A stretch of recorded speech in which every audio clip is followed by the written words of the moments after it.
Manchester City ရဲ့ဂိုးသွင်းဆက်ကြီး Erling Haaland အားလုံးပဲမင်္ဂလာပါ Football News ကနေကြိုဆိုလိုက်ပါတယ် Manchester City ရဲ့ဂိုးသွင်းဆက်ကြီး Erling Haaland ဟာ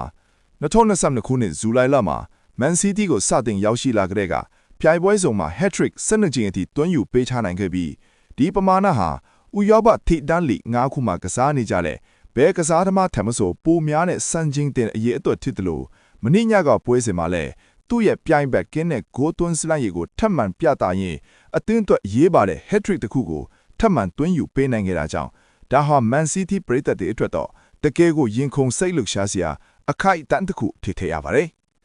အချိန်တိုအတွင်းမှာပဲ Premier League ရဲ့ចောင်းသားတဲ့ခန်းစစ်တွေကိုကြော်ပြတ်ပြီးဂိုးသွင်းဗီဇအကင်းနဲ့စံချိန်သစ်တွေတစ်ခုပြီးတစ်ခုစိုက်ထူညပြီးတော့ Haaland ဟာနေရာယူမှုအသာစီးရယူတာတွေအဆုံးသတ်တေချာတာတွေနဲ့ခန္ဓာကိုယ်အင်အားသုံးကစားပုံတွေကြောင့်ပြိုင်ပတ်နောက်ခံလူတွေကိုအခက်တွေများစေခဲ့ပြီး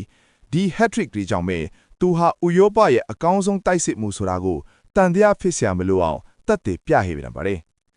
အခုလိုအသင်းအတွက်အားကိုးတိုက်တဲ့တိုက်စစ်မှုတအူးအဖြစ်ရပ်တည်နေရင်ပရိသတ်တွေရဲ့မျှော်လင့်ချက်တွေကိုအကောင်းဆုံးအကောင့်ထဲပေါ်ပေးနေတဲ့ Haaland အနေနဲ့ရှေ့ဆက်ပြီးတော့လဲဘလို့အံ့အားစရာစံချိန်တွေကိုထပ်မံချိုးဖျက်သွားအောင်မလဲဆိုတာကတော့စောင့်ကြည့်စရာကောင်းလာတယ်လို့သူ့ရဲ့မကုံခန်းနိုင်တဲ့ဂိုးသွင်းစာလောင်မှုတွေကလည်း Manchester City ကိုအောင်မြင်မှုလမ်းကြောင်းပေါ်မှာဆက်လက်မောင်းနှင်ပေးနေအောင်မှာအသေးအချပဲဖြစ်ပါတယ်ကျေးဇူးတင်ပါတယ်